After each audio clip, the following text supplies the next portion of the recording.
आपने कभी सोचा है कि राजस्थान के एक छोटे से गांव खाटू में ऐसा कौन सा रहस्य छिपा है जो हर साल करोड़ों श्रद्धालुओं को वहां खींच लाता है?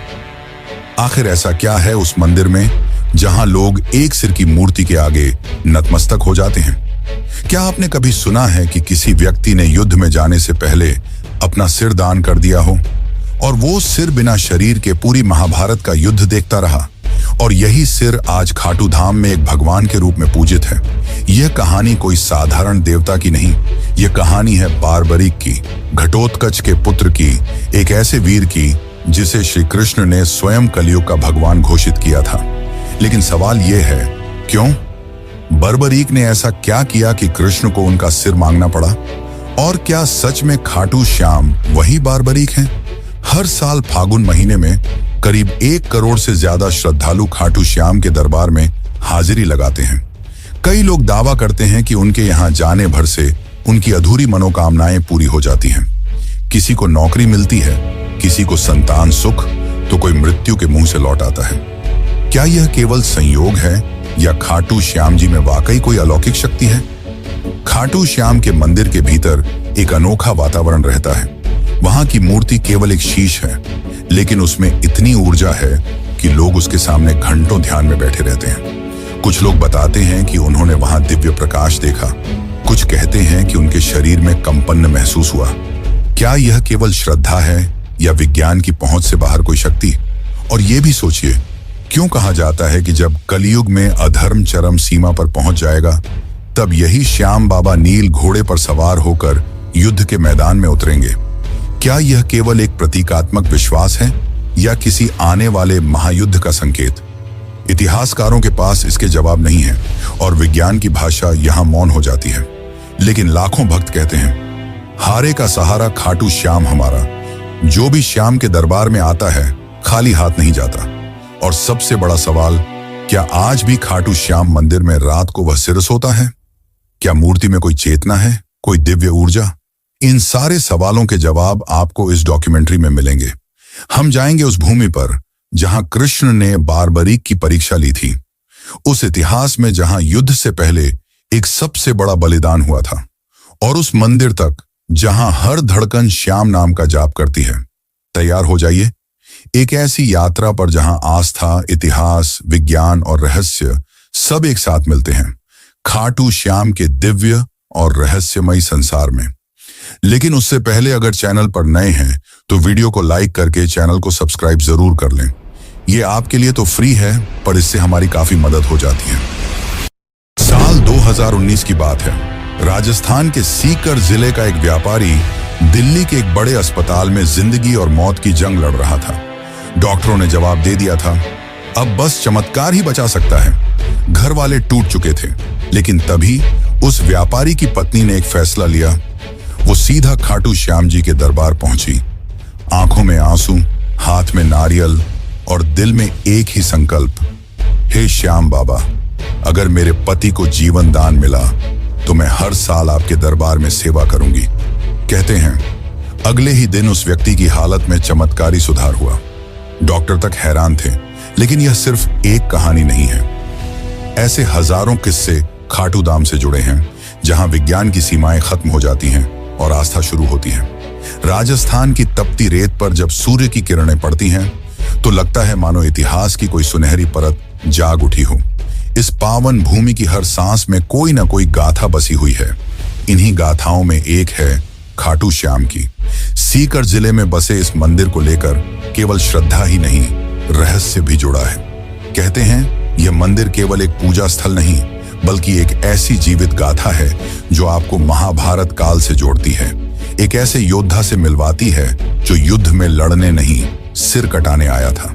एक ऐसा वीर जिसने श्री कृष्ण की एक परीक्षा के लिए अपना शीश तक समर्पित कर दिया, वो भी हंसते हुए। क्या आपने कभी सुना है कि किसी का कटा हुआ सिर युद्ध भूमि देखता रहा और फिर वर्षों बाद वही सिर कलयुग में भगवान बन गया? यह वही स्थान है जहां सिर की पूजा होती है, शरीर की नहीं। जहां मंदिर के गर्भगृह में कोई सामान्य मूर्ति नहीं, बल्कि एक ऐसा सिर विराजमान है जिसे वर्षों तक जमीन के नीचे दबा रखा गया था।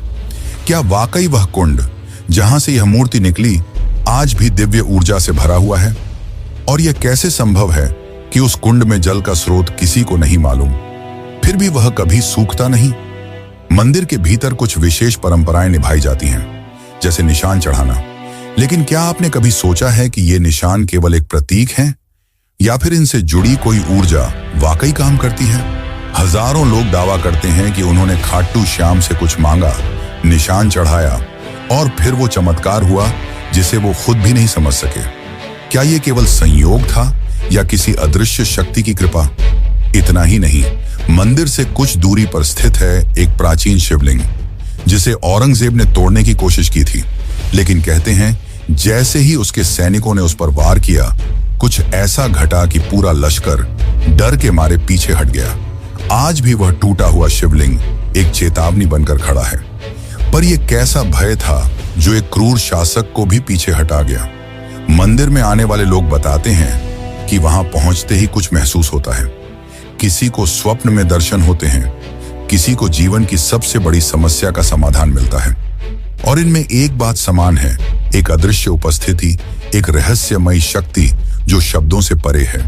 क्या यह श्रद्धा की शक्ति है या उस स्थान से जुड़ी कोई प्राचीन चेतना? और शायद सबसे चौंकाने वाली बात यह है कि खाटू श्याम मंदिर के भक्त सिर्फ भारत तक सीमित नहीं, इंग्लैंड, अमेरिका, ऑस्ट्रेलिया जैसे देशों से भी लोग यहाँ निशान यात्रा करने आते हैं। यह श्रद्धा किसी भाषा, किसी जाति, किसी धर्म की मोहताज नहीं, बस एक भावना चाहिए, भक्ति। और इस भक्ति में ही छिपे हैं वो प्रश्न जो सदियों से लोगों के मन को कुरेदते आए हैं। क्या खाटू श्याम ही कलयुग के विष्णु अवतार हैं? क्या वो सच में नील घोड़े पर सवार होकर अंतिम युद्ध में उतरेंगे? क्या वो प्रतिमा सच में चेतन है?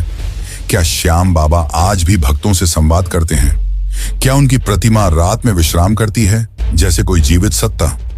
इन सभी सवालों के जवाब आपको इस डॉक्यूमेंट्री में मिलने वाले हैं। और साथ ही हम जानेंगे कि आप कैसे खाटू श्याम की यात्रा कर सकते हैं और आपको कब यहां जाना चाहिए। यह केवल एक वीडियो नहीं, बल्कि एक यात्रा है, श्रद्धा और रहस्य की, इतिहास और चमत्कार की, और सबसे अहम उस दिव्य अनुभूति की जिसे शब्दों में नहीं बांधा जा सकता। तो आइए चलिए उस रास्ते पर जो आपको केवल एक मंदिर नहीं बल्कि एक चमत्कार से रूबरू कराएगा, खाटू श्याम का चमत्कार। बाबा खाटू श्याम का संबंध महाभारत काल से माना जाता है। वे घटोत्कच के पुत्र थे। कथा की शुरुआत होती है उस अंधकारमय दौर से जब कौरवों और पांडवों के बीच तनातनी अपने चरम पर थी। हस्तिनापुर का राजमहल राजनीति, द्वेष और षड्यंत्रों का केंद्र बन चुका था। दुर्योधन के मन में पांडवों के प्रति द्वेष दिन ब दिन बढ़ता जा रहा था। उसे यह भय सताने लगा था कि यदि युधिष्ठिर को राज्य मिला तो भविष्य में कौरवों की सत्ता समाप्त हो जाएगी और वह स्वयं एक सेवक बनकर रह जाएगा। इसी भय और ईर्ष्या ने उसे एक भयावह योजना बनाने को प्रेरित किया, पांडवों को समाप्त कर देने की योजना। भीष्म पितामह ने जब धृतराष्ट्र को युधिष्ठिर के राज्याभिषेक का सुझाव दिया, तब दुर्योधन ने धृतराष्ट्र के मन में विष भर दिया। उसने कहा, यदि एक बार युधिष्ठिर राजा बन गया तो फिर कभी यह राज्य हमारे पास नहीं लौटेगा। धृतराष्ट्र युधिष्ठिर को योग्य मानते थे, लेकिन दुर्योधन के आग्रह के सामने वह असहाय हो गए और पांडवों को वाराणावत भेजने का निर्णय ले लिया। लेकिन यह सिर्फ एक यात्रा नहीं थी, यह एक घातक जाल था। दुर्योधन ने वाराणावत में एक महल बनवाया, ऐसा महल जो बाहर से तो वैभवशाली दिखता था, लेकिन भीतर से एक अग्निपाश था। लाक्षागृह यानी वह भवन लाख, चर्बी, सूखी घास और अन्य ज्वलनशील वस्तुओं से बना था। उसका इरादा था कि एक रात जब पांडव गहरी नींद में हों, उस महल को आग लगाकर उन्हें सदा के लिए समाप्त कर दिया जाए। लेकिन नियति ने इस षड्यंत्र को असफल करने के लिए एक और योजना रची थी, और उसमें शामिल थे विदुर। उन्हें इस षड्यंत्र का आभास हुआ और उन्होंने पांडवों को गूढ़ संकेतों में आगाह किया। विदुर ने सुरंग खुदवाने वाले कारीगर को भेजा और कहा कि एक गुप्त रास्ता वन तक बनवा लिया जाए ताकि आपातकाल में जीवन बचाया जा सके। फिर वह रात आई जब पुरोचन ने महल को अग्नि के हवाले करने की योजना बनाई, लेकिन इस योजना से पहले ही भीम ने प्रतिकार किया। अग्नि वहीं फैली, लेकिन अपने साथ पुरोचन उसकी योजना और निर्दोष भीलनी को भी ले गई। उधर पांडव सुरक्षित सुरंग से निकलकर हिंडनी नदी के किनारे पहुंचे और विदुर द्वारा भेजी गई नौका में सवार होकर दूर एक घने जंगल में जा पहुंचे। और यहीं से प्रारंभ होती है एक नई कथा, एक वीर योद्धा, एक राक्षसी कन्या और एक ऐसे पुत्र की गाथा जो आगे चलकर 3 बाणों से युद्ध का रुख बदलने की शक्ति रखता था। इस जंगल में रहते थे हिडिंब और उसकी बहन हिडिंबा। हिडिंब एक नरभक्षी राक्षस था जो मानव मांस खाकर जीता था। उसने अपनी बहन को आदेश दिया कि जंगल में विचरते पांडवों को मारकर उसका भोजन तैयार करे, लेकिन नियति ने इस कहानी को कुछ और ही रूप देना तय किया था। जब हिडिंबा भीम के सामने पहुंची तो वह उसके वीर व्यक्तित्व और तेजस्विता पर मोहित हो गई। राक्षसी होते हुए भी उसके भीतर प्रेम की एक ज्योति जल उठी। भीम की रक्षा करते हुए हिडिंबा अपने भाई से विरोध कर बैठी।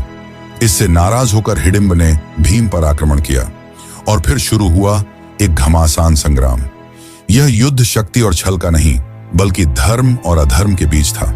अंततः भीम ने हिडिंब को परास्त कर मार गिराया। इसके बाद हिडिंबा ने भीम के सामने विवाह का प्रस्ताव रखा। पहले तो भीम ने उसे अस्वीकार कर दिया, लेकिन जब माता कुंती ने हस्तक्षेप किया और एक शर्त रखी कि विवाह के बाद संतान प्राप्ति तक ही वह साथ रहे, तो यह विचित्र विवाह संपन्न हुआ। जंगल में उनका गंधर्व विवाह हुआ और वहीं जन्म हुआ एक तेजस्वी बालक का, घटोत्कच। घटोत्कच का व्यक्तित्व भीम जैसा ही था, बलशाली, पराक्रमी और न्यायप्रिय। कालांतर में उसका विवाह दैत्यराज मुरा की पुत्री अहिलावती से हुआ और उनके 2 पुत्र हुए, अंजन अपर्वा और बर्बरीक। बर्बरीक यानी वह योद्धा जिसकी गाथा आगे चलकर काल के गर्व को चूर कर देगी। वह बालक जिसने बाल्यकाल में ही शिव की तपस्या की और उनसे 3 अमोघ बाणों का वरदान पाया, और यह वही 3 बाण थे जिनसे वह किसी भी युद्ध में संपूर्ण सेना का अंत कर सकता था, मात्र 3 बाणों से। लेकिन उसकी वीरता से भी अधिक अद्भुत थी उसकी सत्यनिष्ठा। अपनी माता से किए एक वचन ने उसे एक ऐसे मार्ग पर ला खड़ा किया जहां से इतिहास की धारा मुड़ गई। वह वचन था, मैं सदा हारे की ओर से युद्ध करूंगा। और यहीं से प्रारंभ होता है खाटू श्याम बनने की ओर उसका अंतिम सफर। घटोत्कच और अहिलावती का वह तेजस्वी पुत्र बर्बरीक बचपन से ही असाधारण प्रतिभा का धनी था। उसकी आंखों में वीरता की चमक थी और हृदय में धर्म की लौ। वह युद्ध विद्या, अस्त्र शस्त्र, नीति और तपस्या में अपराजय था, लेकिन उसकी सबसे बड़ी शक्ति थी उसकी आस्था। जब वह थोड़ा बड़ा हुआ, उसकी माता अहिलावती ने उसे एक दिव्य उद्देश्य के लिए तैयार किया। उन्होंने उसे भगवान शिव की कठोर तपस्या करने को प्रेरित किया। बर्बरीक ने तप की आग में अपने शरीर को तपाया और उसकी भक्ति से प्रसन्न होकर महादेव ने उसे 3 अमोघ बाणों का वरदान दिया। ये बाण कोई साधारण बाण नहीं थे। ये बाण ऐसे थे कि एक से लक्ष्य को चिह्नित किया जा सकता था, दूसरे से उसका संहार और तीसरे से उसे वापस बुलाया जा सकता था। कहा जाता है कि मात्र इन 3 बाणों से वह समस्त पृथ्वी की सेनाओं का अंत कर सकता था। समय बीतता गया और युद्ध का वह क्षण समीप आ गया जिसे महाभारत के नाम से जाना जाता है।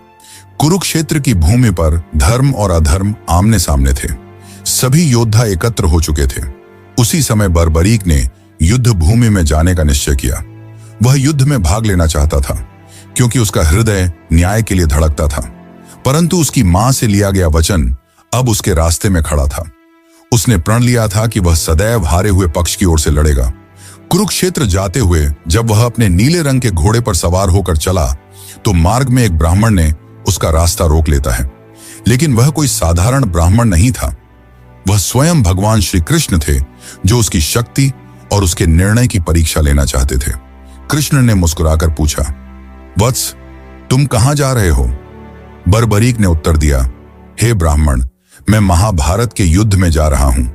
मेरा कर्तव्य है कि मैं उस पक्ष के लिए युद्ध करूं जो हार रहा हो। कृष्ण ने उसकी वीरता पर संदेह नहीं किया, लेकिन उसके निर्णय से उत्पन्न होने वाले परिणामों की गहराई को समझाना आवश्यक था। उन्होंने पूछा, यदि तुम केवल हारे हुए पक्ष की ओर से लड़ोगे तो युद्ध का क्या होगा? बर्बरीक ने गंभीरता से उत्तर दिया, जहां हार होगी मैं वहां जाऊंगा और जिस ओर मैं जाऊंगा वह जीत जाएगी। यह सुनकर श्री कृष्ण का हृदय कांप उठा। उन्हें स्पष्ट हो गया कि यदि बर्बरीक युद्ध भूमि में उतर गया तो युद्ध का संतुलन टूट जाएगा। धर्म और अधर्म की रेखाएं धुंधली हो जाएंगी। पांडवों की विजय असंभव हो सकती थी। तभी उन्होंने बर्बरीक की परीक्षा ली। उन्होंने एक वृक्ष की ओर इशारा करते हुए कहा, अगर तुम इतने पराक्रमी हो तो इन पत्तों को एक बाण से भेद कर दिखाओ। बर्बरीक ने ध्यान लगाकर अपना पहला बाण चलाया और वह बाण वृक्ष के हर पत्ते को छेदने निकल पड़ा, लेकिन एक पत्ता बच गया जो श्री कृष्ण ने अपने चरणों तले छुपा लिया था। बाण हवा में घूम रहा था, खोज रहा था और अंत में श्री कृष्ण के चरणों के पास रुक गया। तब बर्बरीक ने बड़े विनम्र भाव से कहा, हे ब्राह्मण, कृपया अपना चरण हटा लें, वरना यह बाण आपको घायल कर देगा। श्री कृष्ण मुस्कुराए। उन्हें उस क्षण वह विराट पुरुष दिखाई दिया जिसमें वीरता और विनम्रता दोनों का अद्भुत मेल था। अब समय था अंतिम परीक्षा का। कृष्ण बोले, हे वीर, क्या तुम मुझे एक दान दे सकते हो? बर्बरीक ने बिना झिझक कहा, हे ब्राह्मण, जो भी मांगेंगे मैं अर्पित करूंगा। तब श्री कृष्ण ने कहा, मैं तुमसे तुम्हारा शीश मांगता हूं। क्षण भर को सन्नाटा छा गया, लेकिन न तो बर्बरीक भयभीत हुआ न विचलित। उसने बस एक आग्रह किया, हे ब्राह्मण, आप अपने असली रूप में प्रकट हों, क्योंकि ऐसा दान कोई सामान्य व्यक्ति नहीं मांग सकता। तभी श्री कृष्ण ने अपना विराट स्वरूप प्रकट किया। चतुर्भुज, पीतांबरधारी, सुदर्शनधारी, चंद्रवदन श्रीहरि के रूप में। बर्बरीक ने हाथ जोड़ ली। उसे अब स्पष्ट हो गया कि यह कोई साधारण युद्ध नहीं, बल्कि धर्म और अधर्म की अंतिम परीक्षा है। तब श्री कृष्ण ने कहा, हे वीर, तुम्हारा बल, तुम्हारा त्याग और तुम्हारी भक्ति इस युग को दिशा देंगे। मैं चाहता हूं कि तुम युद्ध भूमि में दर्शक बनो। मैं तुम्हारे शीश को अमृत से स्नान कराऊंगा। तुम पूरे युद्ध को देखोगे और न्याय के आधार पर निर्णय दोगे। और सुनो, कल युग में जब धर्म क्षीण होगा, तब लोग तुम्हें हारे का सहारा कहकर याद करेंगे। वे तुम्हारे सिर की पूजा करेंगे, क्योंकि उसमें मेरा अंश रहेगा। तुम्हारा नाम होगा श्याम और तुम मेरे ही रूप में पूजे जाओगे। श्री कृष्ण ने अपने हाथों से उसका शीश लिया और उसे युद्ध भूमि की एक ऊंची पहाड़ी पर स्थापित किया, जहां से उसने महाभारत का संपूर्ण युद्ध देखा, न्याय की दृष्टि से, बिना किसी पक्षपात के। और इस प्रकार जन्म हुआ खाटू श्याम का। जितना ही रहस्यमयी खाटू श्याम है, उतना ही रहस्यमयी इस मंदिर का निर्माण। तो चलिए अब जानते हैं मंदिर के निर्माण की असली कहानी। खाटू श्याम मंदिर का इतिहास उतना ही गूढ़ है जितनी इसकी महिमा। जब जब कालखंड चुप रहता है, तब तब कोई स्थल, कोई घटना, कोई संकेत स्वयं बोल उठता है। और खाटू श्याम धाम का निर्माण भी एक ऐसी ही पुकार से आरंभ होता है। यह केवल ईंट और पत्थरों की रचना नहीं थी, बल्कि यह उस अलौकिक चेतना की पुनः अभिव्यक्ति थी जो कलयुग में मानवता का अंतिम सहारा बनकर अवतरित हुई। इस पावन मंदिर की नींव उस क्षण पड़ी जब राजस्थान की तपती धरती पर एक असामान्य घटना घटी। कहते हैं यह कोई मंदिर स्थल नहीं था, न ही कोई पवित्र तीर्थ, बल्कि सीकर जिले का एक साधारण सा गांव खाटू। पर एक दिन जैसे स्वयं भगवान ने उस भूमि को पुकारा हो, एक गाय चरते चरते एक विशेष स्थान पर पहुंची और बिना किसी कारण उसके थन्नों से दूध बहने लगा। यह घटना कोई संयोग नहीं थी, यह प्रकृति की चेतावनी थी कि उस धरती के गर्भ में कोई अलौकिक सत्य छुपा है। जैसे जैसे यह बात गांव में फैली, जिज्ञासा बढ़ती गई। ग्रामीणों ने मिलकर उस स्थान की खुदाई करने का निर्णय लिया और जब मिट्टी की परतें हटती चली गईं, तब वहां से निकला एक दिव्य सिर, एक चमत्कारी मुखाकृति जो देखने में साधारण नहीं बल्कि पूर्ण रूप से तेजस्वी और अलौकिक प्रतीत होती थी। उस सिर के साथ कोई आवाज नहीं थी, कोई शब्द नहीं थे, लेकिन फिर भी मानो उसने सबको पुकारा, एक मौन संवाद की तरह। ग्रामीणों ने उस सिर को एक सम्मानित ब्राह्मण को सौंप दिया। उन्होंने उसे अपने घर ले जाकर श्रद्धा से पूजन करना प्रारंभ किया, बिना यह जाने कि आगे क्या करना है। कई दिन बीते। पूरा गांव प्रतीक्षा में था कि अब इस दिव्यता का मार्गदर्शन कौन करेगा। तभी उस रात्रि को खाटू के तत्कालीन शासक राजा रूप सिंह चौहान को एक दिव्य स्वप्न आया, जिसमें स्वयं श्याम बाबा ने आदेश दिया कि मेरे इस स्वरूप के लिए एक मंदिर का निर्माण करो। अब मैं इस स्थान पर वास करना चाहता हूं। समय आ गया है। राजा की आंख खुली और उनके अंदर किसी और ही ऊर्जा का संचार हो चुका था। सुबह होते ही उन्होंने अपने शिल्पियों और पुरोहितों को बुलाया और उस स्थान पर एक भव्य मंदिर के निर्माण का आदेश दिया। इतिहासकार मानते हैं कि यह वर्ष 1027 ईस्वी का काल था, जब फाल्गुन शुक्ल एकादशी के पावन दिन, ठीक उसी दिन जब बाद में खाटू श्याम का विशाल मेला लगने लगा, उस दिव्य मस्तक की प्रतिष्ठा विधिवत की गई। इसके साथ ही खाटू नामक यह गांव, जिसने कभी कोई विशेष धार्मिक पहचान नहीं रखी थी, देखते ही देखते आस्था का केंद्र बन गया। मंदिर का प्रारंभिक निर्माण अत्यंत साधारण था, ईंट, चूना और सीमित शिल्पकारी के साथ। लेकिन समय जैसे जैसे बीतता गया, इसकी महिमा फैलती चली गई। लोगों ने चमत्कार अनुभव किए, बीमारियां ठीक हुईं, बंजर को संतान मिली, भटके हुए रास्ता पा गए। और इन चमत्कारों की साक्षी बनती रही वो मूर्ति जो आज भी उसी गर्भगृह में विराजती है। लगभग 7 शताब्दियों के बाद 1720 ईस्वी में जब खाटू क्षेत्र मारवाड़ रियासत के अधीन आया, तब वहां के प्रभावशाली दीवान अभय सिंह को भी खाटू श्याम बाबा ने स्वप्न में आदेश दिया। उन्होंने इस मंदिर का भव्य रूप में जीर्णोद्धार करवाया। संगमरमर की नक्काशी, सोने चांदी से अलंकृत द्वार और विशेष प्रकार के दुर्लभ पत्थरों से गर्भगृह की सज्जा की गई। यह वही मूर्ति है जो आज भी खाटू के मंदिर में स्थापित है, और मान्यता है कि यह किसी साधारण पत्थर की नहीं, बल्कि कृष्णकालीन श्याम वर्ण चित्त की प्रतीक शिला की है। मंदिर का वास्तु भी अद्भुत है। इसके शिखर पर लहराता ध्वज बाबा के उस संकल्प का प्रतीक है जो उन्होंने महाभारत युद्ध के पूर्व कृष्ण से किया था। मैं उस ओर रहूंगा जो धर्म की ओर होगा। और गर्भगृह की शांति एक ऐसी अनुभूति देती है कि मानो स्वयं श्याम बाबा आपकी सांसों की गति पढ़ रहे हों।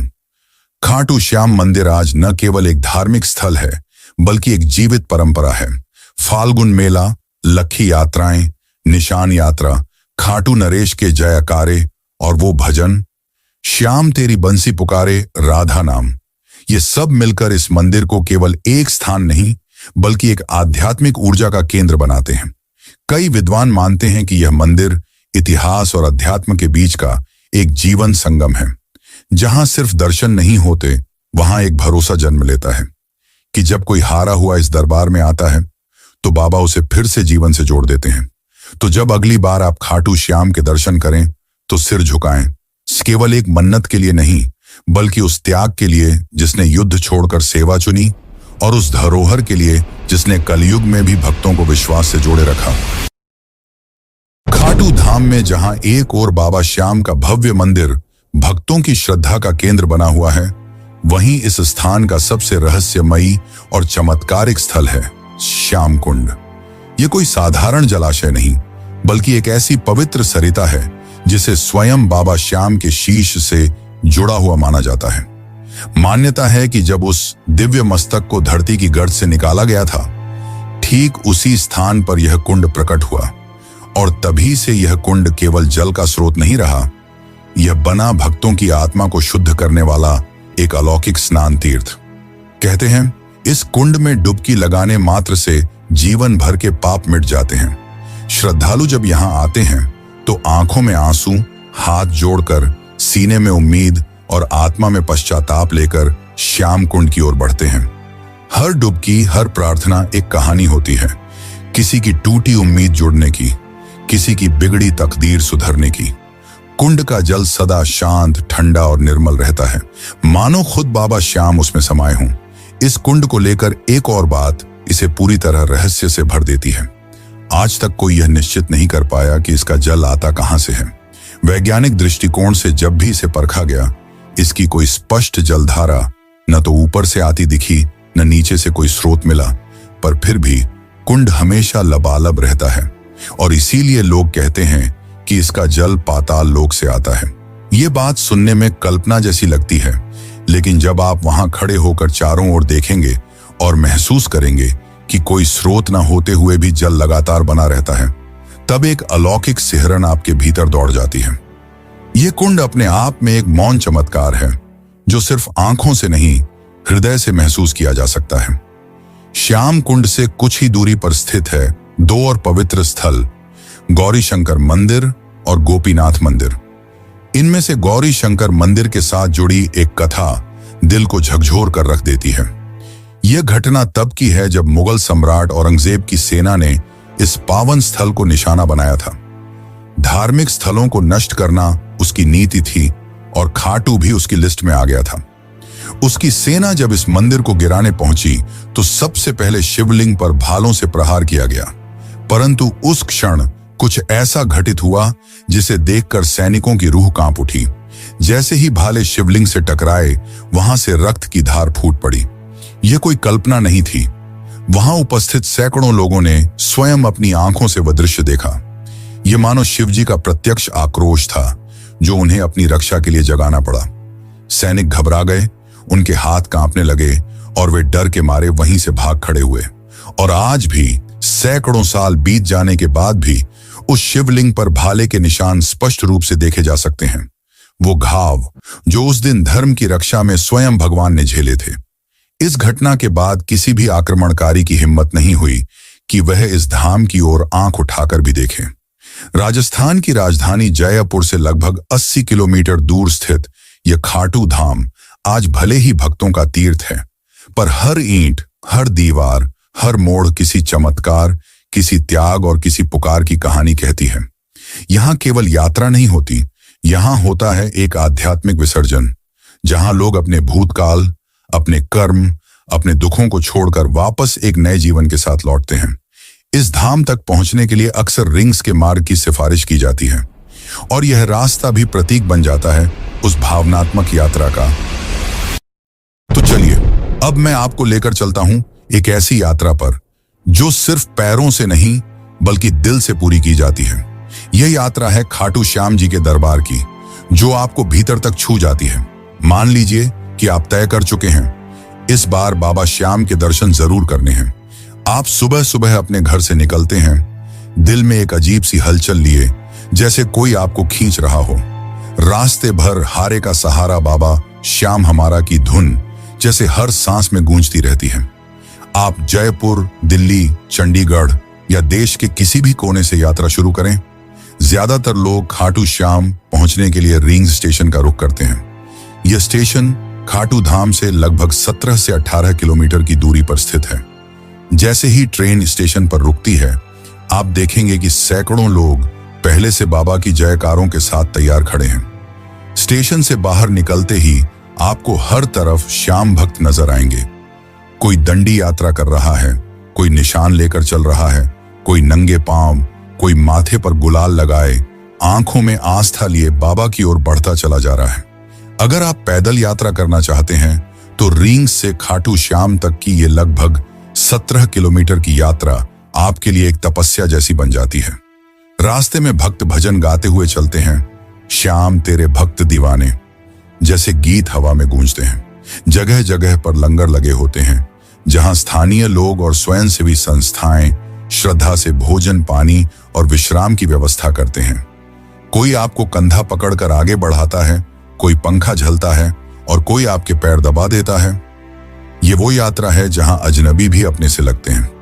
अगर आप पैदल नहीं चल सकते या समय कम है तो ऑटो, टैक्सी, बसें भी आसानी से उपलब्ध हैं, जो आपको सीधे मंदिर के निकट ले जाती हैं। लेकिन जो मजा उस पैदल यात्रा में है वो शब्दों में नहीं बताया जा सकता। वो तो खुद चलकर ही महसूस किया जा सकता है। जैसे जैसे आप मंदिर के निकट पहुंचते हैं, हवा की खुशबू बदलने लगती है। गुलाल, चंदन, अगरबत्ती, फूलों की मिलीजुली महक मन को शांति देती है। मंदिर के बाहर आपको बड़ी संख्या में दुकानें मिलेंगी, जहां से आप प्रसाद, चुनरी, निशान, माला और बाबा के वस्त्र ले सकते हैं। कुछ श्रद्धालु यहां से बाबा के लिए विशेष भेंट लेकर जाते हैं। कतार में लगने से पहले आप अपने पैरों को श्याम कुंड के शीतल जल में धो सकते हैं। मान्यता है कि यहां स्नान करने से आत्मा तक शुद्ध हो जाती है। फिर आती है वो घड़ी जिसका इंतजार आपने न जाने कितने दिनों से किया होता है, दर्शन की घड़ी। कतारें लंबी हो सकती हैं, लेकिन बाबा का दरबार ऐसा है कि कोई थकता नहीं। मंदिर परिसर में भजन मंडली लगातार श्याम राग गा रही होती है। जैसे ही आप गर्भगृह में प्रवेश करते हैं और सामने बाबा श्याम की मूर्ति दिखती है, वो नीली श्याम रंग की आंखें, मोर पंख, श्रृंगार से सजे स्वरूप को देखकर ऐसा लगता है जैसे बाबा अभी बोल पड़ेंगे। उस पल में समय जैसे रुक जाता है, सांसें थम जाती हैं और आंखें नम हो जाती हैं।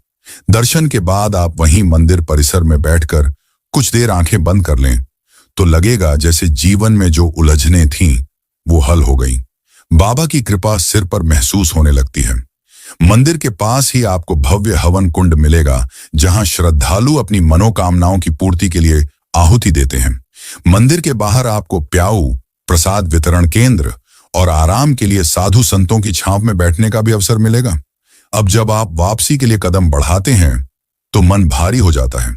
लगता है काश थोड़ी देर और रुक सकते, पर बाबा का आशीर्वाद लेकर लौटना ही होता है। साथ में लेकर जाते हैं उस यात्रा की स्मृतियां, वो चांटिंग की गूंज, वो प्रसाद की मिठास, वो कुंड की ठंडक और बाबा के दर्शन की गर्माहट। ये यात्रा कोई सामान्य तीर्थ यात्रा नहीं, ये एक भावनात्मक पुनर्जन्म है। यहां आप कुछ छोड़कर नहीं जाते, आप कुछ लेकर नहीं जाते, आप खुद बदल कर लौटते हैं। और जब कोई आपसे पूछता है कि कैसा रहा खाटू श्याम जी का सफर, तो आप मुस्कुराकर कहते हैं, बाबा ने बुलाया था और सब कुछ बदल गया। तो दोस्तों, अगर आपको ये खाटू श्याम जी की रहस्यमयी और भावनाओं से भरी यात्रा पसंद आई हो, तो इस वीडियो को एक प्यारा सा लाइक जरूर दीजिए और कमेंट में जय श्री श्याम लिखकर अपने भाव प्रकट कीजिए। ऐसे ही अद्भुत और दिल छू लेने वाले आध्यात्मिक रहस्यों से जुड़ी कहानियां पाने के लिए सब्सक्राइब जरूर करें और बेल आइकॉन दबा दें ताकि अगली वीडियो की घंटी सबसे पहले आपके पास बजे।